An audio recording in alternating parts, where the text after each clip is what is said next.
Every now and then in psychology, a big idea comes along, something that tries to uh, reorganize how we think about the mind itself. Like Freud and the unconscious, right? Or maybe more recently, Carl Friston's free energy principle, these huge frameworks. Exactly, they changed the whole map. And today we're doing a deep dive into a framework that seems to be aiming for that kind of impact.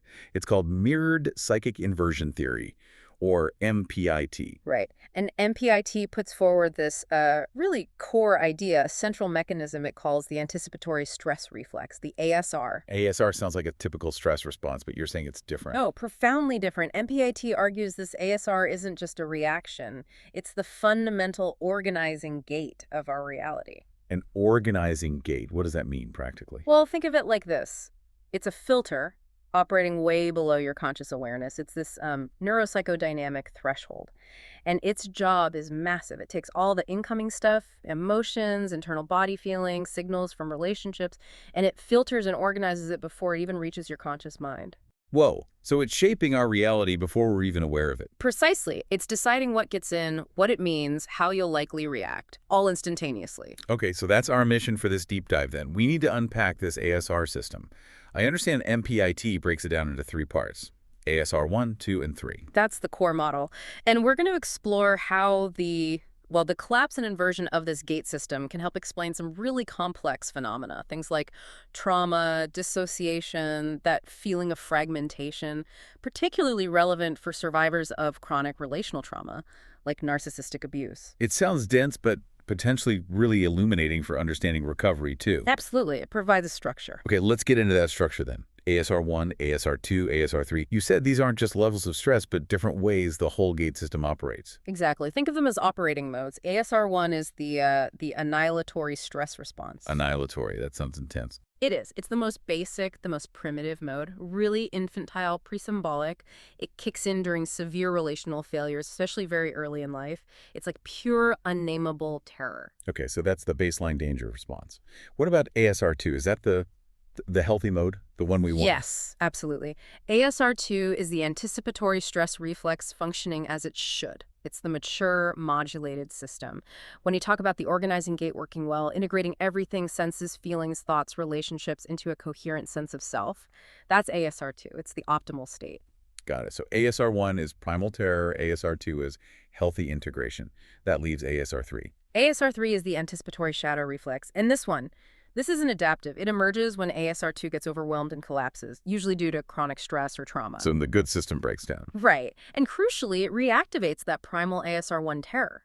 ASR3 is described as a kind of defensive, dissociative state, almost like a fantasy state built for survival, but it's gone haywire. Okay, three modes.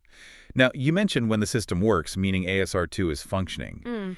It scaffolds things like selfhood. Exactly. A healthy ASR2 supports a coherent sense of self. It also underpins object constancy. You know, that Kleinian idea that you know someone or something still exists even when you can't see them. Right, fundamental for stable relationships. Crucial. And maybe most importantly for this theory, it supports symbolic coherence. Symbolic coherence. Can you break that down a bit? Why is that so central here? Sure, symbolic coherence is basically your capacity to handle complexity and feelings, to hold ambivalence. So you can be angry with someone you love or disappointed in yourself without your entire inner world just shattering. You don't flip to "they're all bad" or "I'm worthless." You can hold the nuance. Precisely. And when the gate fails, when ASR2 collapses, you lose that. You get what MPIT calls symbolic collapse. And that sounds bad. It's a total breakdown. Your ability to make sense of things narratively falls apart, your internal maps of relationships get scrambled, even your basic biological regulation can go offline, because the self just can't integrate contradictory information anymore. Okay, let's zoom in on the origin point, that ASR 1. Yep. The annihilatory stress response. The sources call it the somatic ground zero.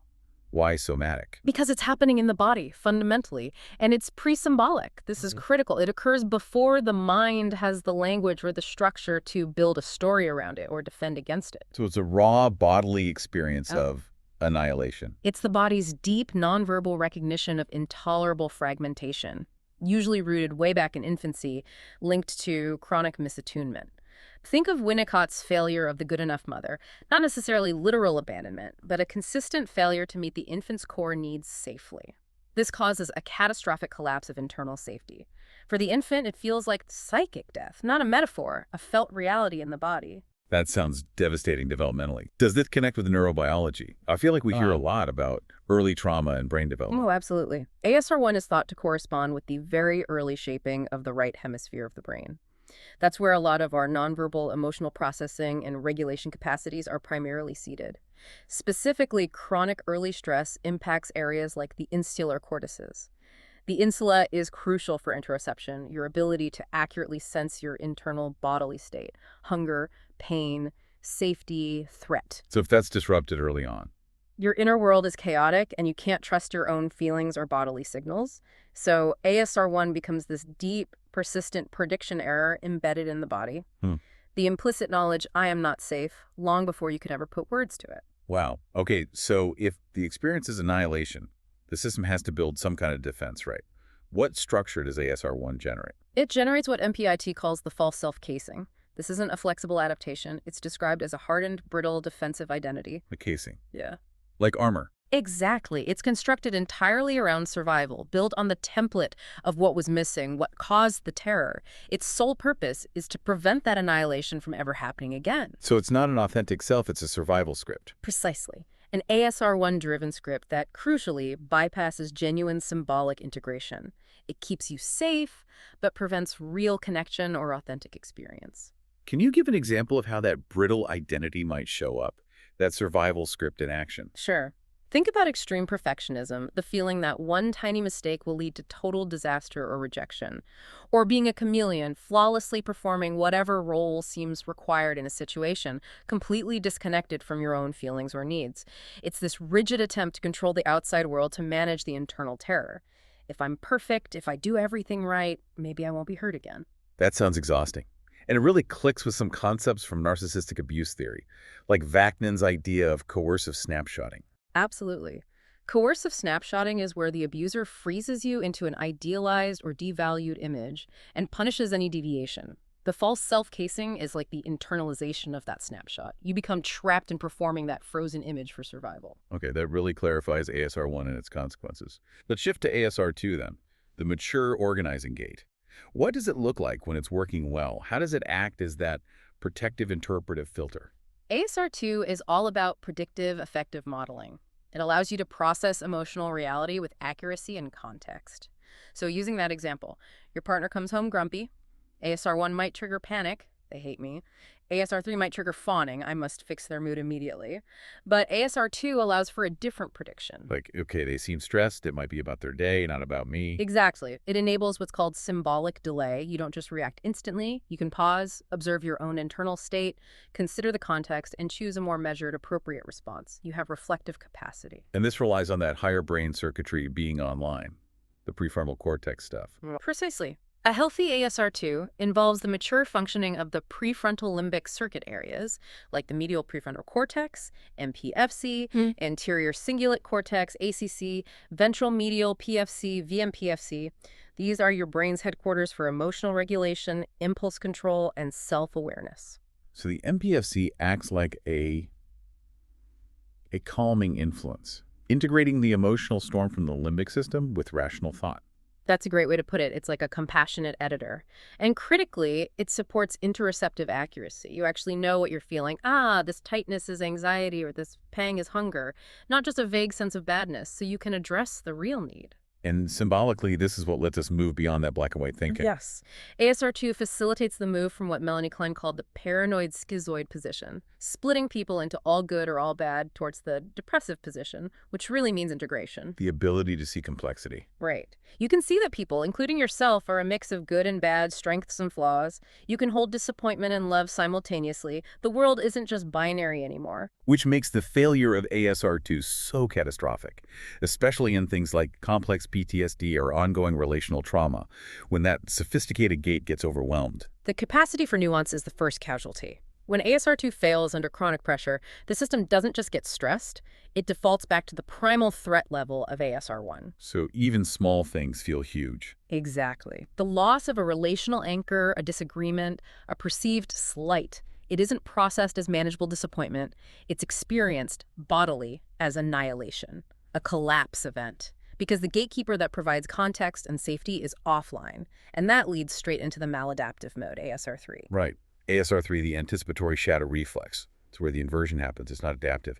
It's a survival mechanism that's become the problem itself. It develops when ASR2 fails repeatedly, and that ASR1 annihilatory terror keeps getting poked. And its core mechanism is fascinatingly destructive. ASR3 fundamentally replaces the search for truth or authenticity with survival mirroring. Survival mirroring, what does that look like? Its motive becomes symbolic invisibility. The goal is to anticipate what the perceived threat, often another person, wants or expects, and to become that purely to avoid pain, conflict, or abandonment.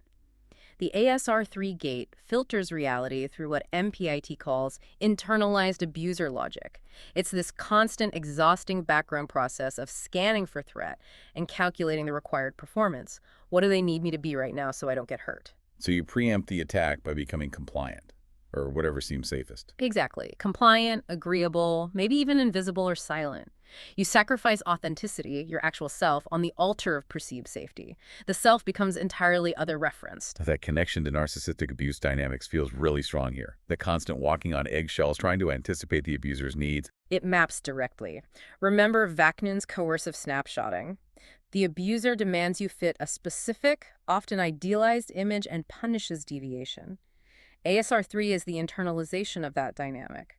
The survivor becomes trapped in what MPIT calls a hall of mirrors. Every relationship, every interaction is filtered through the lens of past trauma. You're not relating to the actual person in front of you. You're relating to the distorted reflection, trying desperately to perform the correct snapshot to avoid pain. Authentic connection becomes impossible.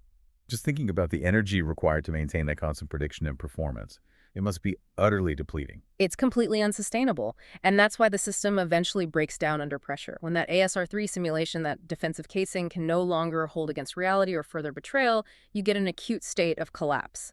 MPIT has a specific term for this, collapse-induced psychotic regression, or CIPR. CIPR. Okay, tell us more about that. How is that different from, say, just having a really bad panic attack or an emotional meltdown? It's different in its proposed mechanism. CIPR is defined as a temporary, acute breakdown of ego functions and reality testing. Like the whole symbolic simulation just crashes. What triggers it? Often an unbearable clash between the ASR3 performance, the fantasy needed for survival, and some undeniable external reality or betrayal. The system just can't reconcile the two. So survivors might experience intense derealization, where the world feels completely unreal, like a movie set, or depersonalization, feeling detached from their own body or thoughts, affective blackouts, suddenly feeling numb, nothing at all, or a complete shattering of their internal narrative, unable to think straight. And the key distinction MPIT makes is That CIPR is seen as a structural breakage of the ASR3 system itself. It's not necessarily a sign of underlying psychosis in the traditional sense, but a failure of the specific maladaptive survival architecture under extreme duress. that feels like a really important clinical distinction, reframing it as a system failure, not an inherent flaw in the person's core self. Exactly. It helps depathologize the experience. And crucially, it implies it's fixable. MPIT suggests the collapse isn't the end state. The gate, ASR2, is reclaimable. That's the central hope offered by the theory, yes. The entire clinical project, from the MPIT perspective, is about reconstructing the healthy organizing gate, ASR2. Rebuilding the gate. Yeah. Okay, Yeah. but that sounds complex, given it involves everything from primal bodily responses to complex thought patterns. It is complex, and the recovery path is definitely not linear. It has to happen across the whole system, bottom up. You need to address the subcortical survival terror, the limbic system's effective dysregulation, the cortical narratives, and importantly, reestablish that connection to the body interoceptive accuracy. So where does a therapist even start with that rebuilding process? Safety first, always. Establishing genuine safety and containment in the therapeutic relationship is paramount. Without that, nothing else can happen. Once some safety is felt, the focus often shifts to what's called external mirroring. The therapist provides a consistent, reliable, non-judgmental presence. Unlike the distorting mirrors of ASR3, this is about reflecting reality accurately and compassionately. Stabilizing the external environment to help stabilize the internal one. Precisely. Then you move into language building, giving words, symbols, metaphors to those pre-symbolic ASR1 terrors, making the implicit explicit. And finally, perhaps the most crucial part is supporting the person in authoring their own self-narrative. reclaiming the story from the trauma script and building a coherent, integrated sense of self capable of ASR2 functioning. The source material highlights 3 specific symbolic operations needed for this recovery. These sound like the key steps to actually taking back control. They are conceptualized as crucial shifts in internal processing. The first is learning to see the hall of mirrors as constructed. Recognizing the distortion for what it is. Yes. Understanding that the relentless self-criticism, the urge to perform, the feeling of being trapped, these are installed distortions. They are the leftover architecture of ASR3, the survival script. They are not the truth of who you are. That sounds like it would be incredibly freeing, just realizing that internal critic isn't actually you. It's often the first major breakthrough. It opens the door for the second operation. Identifying and symbolically evicting interjects. Interjects. Those are the internalized voices, Yes, right? Harper. The abuser's voice, critical parent voices. Exactly. Those hostile internal commands, judgments, or emotional burdens that basically run the ASR3 program. Eviction is a conscious process, recognizing the voice, understanding its origin, challenging its authority, and actively choosing not to obey it anymore, starving it of power. Separating self from non-self.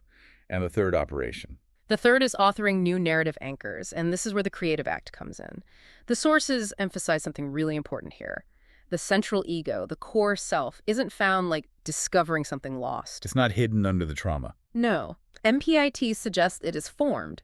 It's built actively through the consistent practice of symbolic truth-telling, making conscious choices aligned with your own values, and constructing new, healthier narratives about yourself and the world. You build the stable ASR2 structure brick by brick.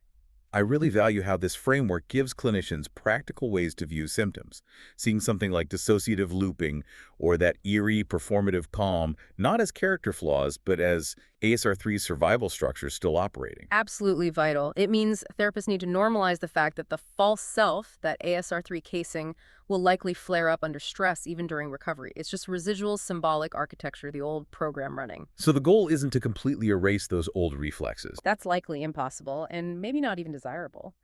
The reflexes are deeply wired for survival. The goal is to guide the person toward authorship over their reaction, to strengthen ASR2 so it becomes the primary filter, the default mode, capable of overriding or contextualizing the ASR1, ASR3 signals.